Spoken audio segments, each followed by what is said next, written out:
જીજાબાઈ ધારે ને જો શિવાજી જન્મે ને, તમે એમ વિચારો કે આપણે ત્યાં થોડું થાય, તમારે કાંઈ નથી કરવાનું, તમે ધારશો. અને એ સમય દરમિયાન ગૌ માતાની વસ્તુ, ગાયનું ઘી, ગાયનું માખણ, માખણમાં એટલી તાકાત બતાવી કે નાના બાળકના મગજની સૂક્ષ્મમાં સૂક્ષ્મ નસો સુધી માખણ અને ઘી એના માઇન્ડમાં પહોંચી જાય. એ સમયે ખાધેલું હોય તો એને કોઈ દિવસ મગજમાં ગાંઠ ન થાય. આ તાકાત, આ સંસ્કારની વાત છે. એટલે અડખા પડખામાં કોઈ નબળું ચિત્ર નહીં, નબળા ચારિત્ર્ય વાળા માણસો નહીં.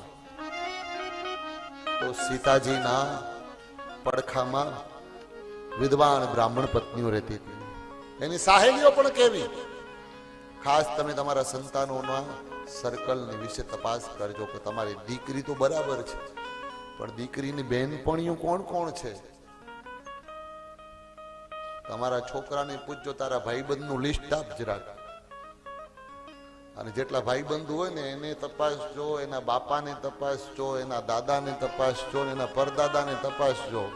એ ચાર પેઢીમાં કોઈક નબળો માણસ થયો છે ને તો આનામાં લખણ આવશે આવશે ને આવશે.